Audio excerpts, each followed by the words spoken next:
Scan to unlock Sovi and ace your tests. In Part A, terminal oxygens with double bonds require 2 lone pairs each, and those with single bonds require 3 lone pairs to complete their octets. The central oxygen has 2 bonding pairs and 2 lone pairs, giving a steric number of 4 and a bent molecular geometry with a predicted bond angle of less than 109.5 degrees. Using the Gibbs free energy equation delta G standard equals delta H standard minus T delta S standard, we calculate delta G standard equals negative 140 kilojoules per mole minus 298 Kelvin.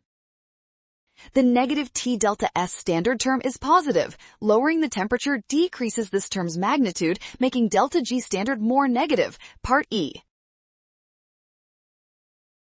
Great job working through that. Scan the code, you can learn better with Sovi. Watch out for sign errors and always double check each step carefully.